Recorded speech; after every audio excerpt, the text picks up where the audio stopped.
Masaganang buhay at magandang araw po sa inyo lahat. Nandito po kayo sa ilalim ng balag. Ito po yung nasa harap ng aming bahay. Main door po ito, no?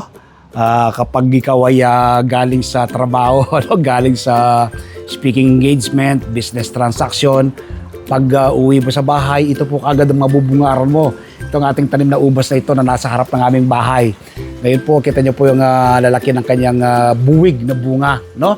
Ito pong ubas na ito ay Brazilian variety. Galing po ito sa aking kaibigan si Marjon Tolentino ng Florida Blanca, Pampanga. Si Marjon, 2 beses ko nang na-interview sa aking TV show at binigyan po niya ako ng cuttings. Tinanim ko po ito sa harapan ng aming bahay. I-share ko po muna sa inyo yung 2 uri ng pagtatanim ng ubas. No? Una po, from seeds, yung buto po ng ubas. Ikalawa, ang pinakamadali, from cuttings. No?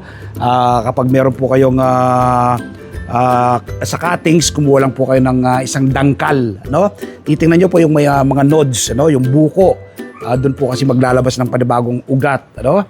So, ganun lang po kasimple at kadali pag-propagate ng ubas. Ngayon po ay ibibigay ko po yung tips o sikreto sa pagpapabunga. Ano? Ito po, alas hindi po ito tumitigil sa pagbunga eh. Kapag po na-harvest ko na yung mga bunga at pinruning ko siya, magkakaroon po panibagong flower at bunga. Itong ating tanim na ubas na ito na nasa harap ng ating bahay. Napakaganda pong tinan kasi itong harap na to. Pag lumabas ka, makita mo yung mga ubas mo, andyan lang sila. Ganyan po sila. So, ipapasilip ko po muna sa inyo, isang puno lang po ito, no? Isang puno lang siya sa harap ng aming bahay. So, yan po siya, no? Yung puno. Yan. Sundan po natin sa dito. Yan. So, yan po yung kanyang puno. No? Yan po, laki po ng buwig. No? Ngayon po, wala siyang masyadong bunga eh, pero napabunga pa rin natin itong matapos natin sa pruning. Nung nakalipas po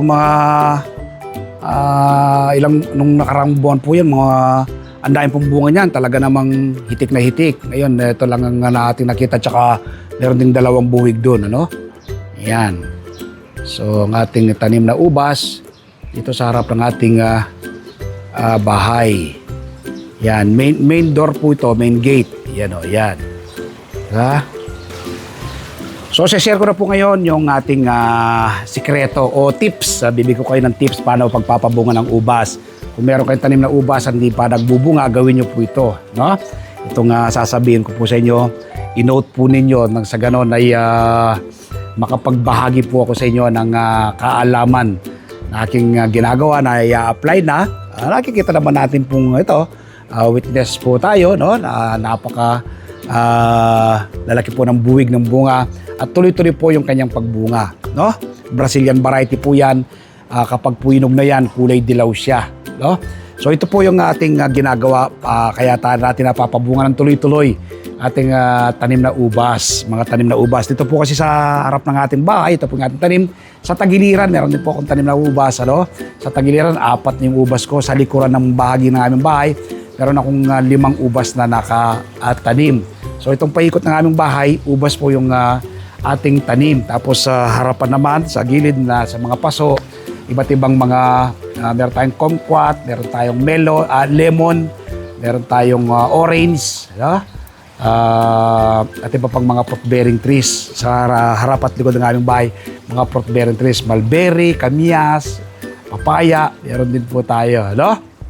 So ito po yung pagpapabunga ng ubas. Kapag meron kayong tanim at hindi pa nagbubunga sa inyong bahay, ang gawin niyo po ninyo, i-pruning po ninyo.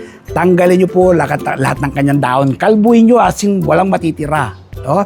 Tapos, magtira lang po kayo ng 3 sanga niya.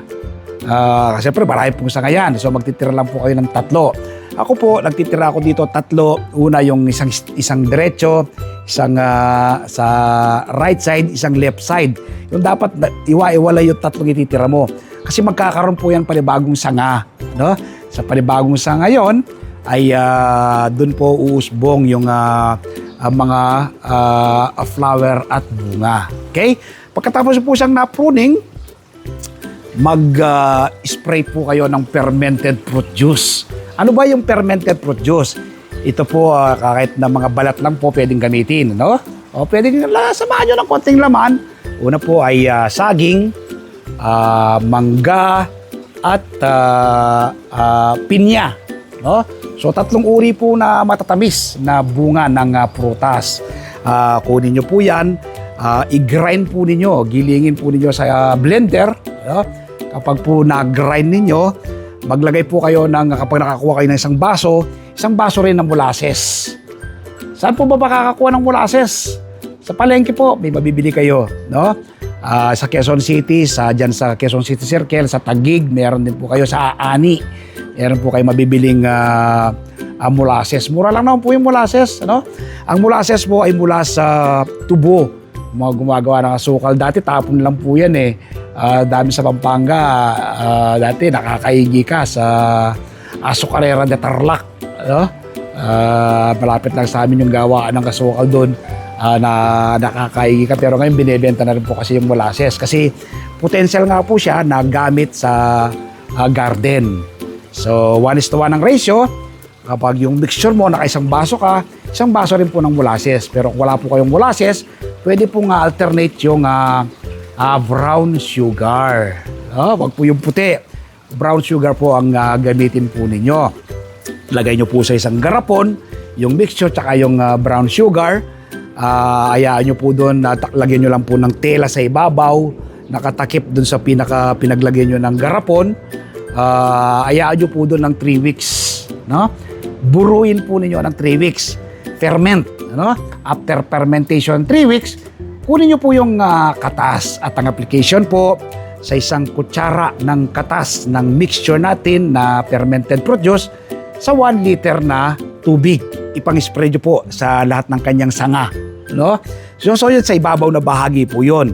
At ang ikalawa, magdilig po kayo ng binabad na balat ng saging. Lahat naman po tayo kumakain ng saging, di po ba? Madalas po yung balat ng saging ay itanatapon ng marami sa ating mga kababayan. So sana, mula ngayong araw na mapanood ko, huwag nyo na pong itapon yung balat ng saging, lalo na po kung meron kayong mga tanim. Kapag ipakinabang po sa ating garden, sa mga namumungang halaman. No? Ang balat ng saging, kapag tapos nyo pong kinain yung laman, lagay nyo po sa isang garapon o kaya po sa bote ng mineral water na may tubig. No? Lagay nyo lang po, laglag lang po kayo doon. Tapos, puluan po ninyo ng tubig after 48 hours. Pwede na po yung ipandilig sa ating mga namumungang halaman tulad ng ubas. So, gano'n lang po kasimple at kadali ang pagpapabunga ng ubas. So, sana nakapagsira naman ako ng panibagong kaalaman at impormasyon ngayong araw nito. No? Kung may natutunan po kayo, i-share nyo po sa inyong mga kaibigan, sa inyong mga kamag-anak itong ating video tutorial na ito. Nang sa ganon, marami po tayong maabot at matulungan na ating mga kababayan. I-follow nyo rin po ako sa aking mga social media platforms, ang aking Facebook profile, Mer Laison, ang aking Facebook page, ang Magsasaka Reporter, sa aking YouTube channel, Magsasakang Reporter. Ano? At tapos every Sunday, panoorin po ninyo ang aking TV show, Masaganang Buhay. No? Tuwing Martes naman, meron naman po akong column sa Filipino Star ngayon. Basahin nyo po. No? Sinusulat ko po ang iba't ibang do-it-yourself tips at iba pang sekreto sa pagsasaka. Happy farming po. Bye-bye. God bless.